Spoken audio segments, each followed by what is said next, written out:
Hey, how you doing? It's Tom Pollard, personal trainer here in Wesley Chapel, Florida. Fitness pro, that's what I call myself, a fitness pro. Okay, now this woman's kind of waiting for me. I get by her. Uh, Topic I'm going to talk about here is fat personal trainers. Saw a humorous video on YouTube about fat personal trainers, and I've heard this before when I'm in a gym or something. Man, the personal trainer, they don't look like a personal trainer. Uh, I guess it's a pretty common scenario, so that brings up a couple questions. Should you hire? I don't want to say fat personal trainer. Fat personal trainer, that gets attention. I put the post up there. Hey, fat personal trainer. Everybody looks at that. I would say overweight personal trainer. Adipose challenged personal trainer. Whatever way you look at it, there's these personal trainers that carrying about 10, 15, 20 extra pounds. Not necessarily obese. They just don't look like fitness professionals, and they're out there. And the question is, should you hire a fat personal trainer? And should you be a fat personal trainer or overweight personal trainer? It's kind of, I don't want to say it's as simple as, would you hire a stockbroker that lives in the trailer park? Probably not. And I'd say a good portion of people, when they're looking for personal trainers, are looking for them to be in pretty good shape. And it helps most of the time if you're in better shape than clients. So, should you be a personal trainer if you are overweight? Well, here's the deal. If you're one of those people that, and there's a niche of these people, they've lost like 100 pounds or 200 pounds, and all of a sudden, they kind of know a little bit about losing a lot of weight, but say they got another 30 or 40 to go to lose the weight. It might be in their best interest to wait till they totally get lean before they go out and become a personal trainer. But a lot of these people going out and become personal trainers, or maybe they did some supplement stuff. Some of these pyramid schemes around that have you drinking like 150 calorie protein drinks for dinner. Maybe they did that. They went that route. Now they want to be a personal trainer and sell their little dinky protein shakes. There's a little bit of that going around. I would say, your only client is going to be an X version of yourself if you're that personal trainer.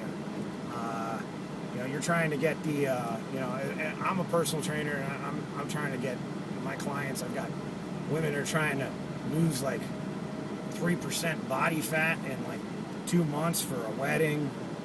They're already in pretty good shape.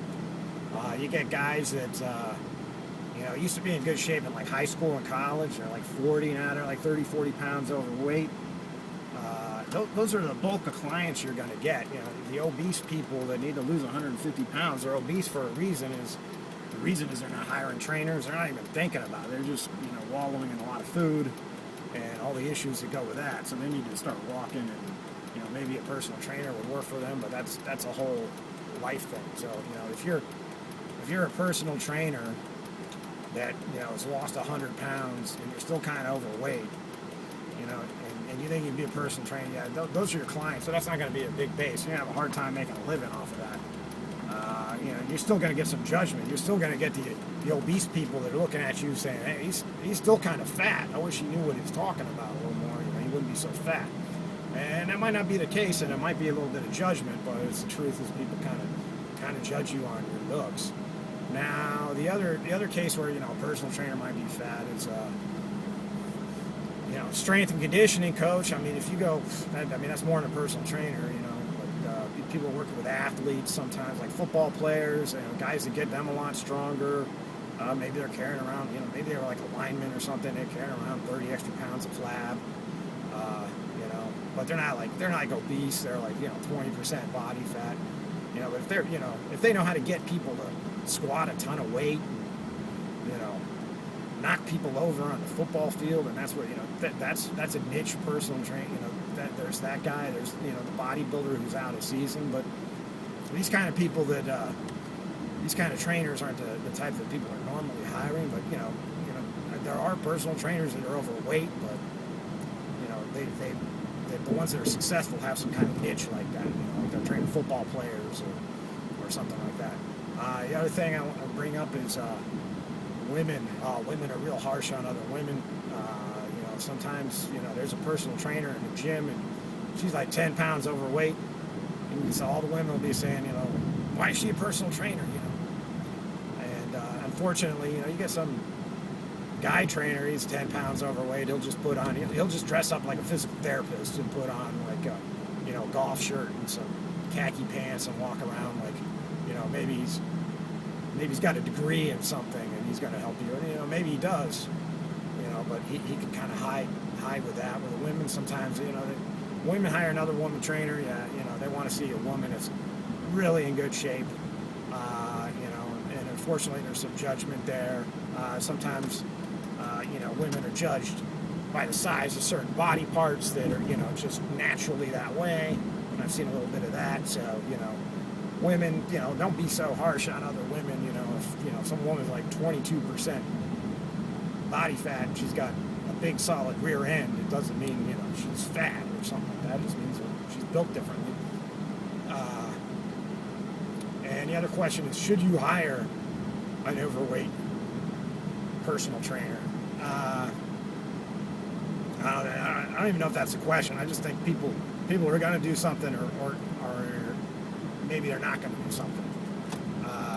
I might have lost a couple clients that, maybe wanted someone more sensitive for their weight loss stuff or whatever. So, if that's your niche, maybe you're a little bit overweight, but maybe you can, help some severely overweight people, with the motion leading and all that stuff. And, there might be a little market for that, but once again,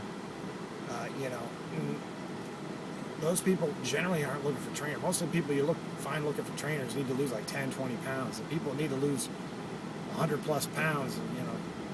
They're out there. If you can if that's your niche, that's fine. But once again, it comes down to, that's part of the business.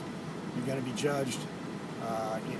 I've picked up some clients where they interviewed other trainers, and then basically I asked them, why they weren't interested in the other trainer, and they'll be like, that person was out of shape.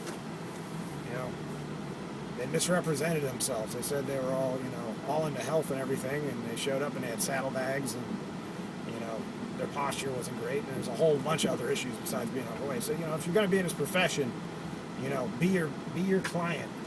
Be working out. People are going to look at you, and they're going to make that call. So that's just part of the game.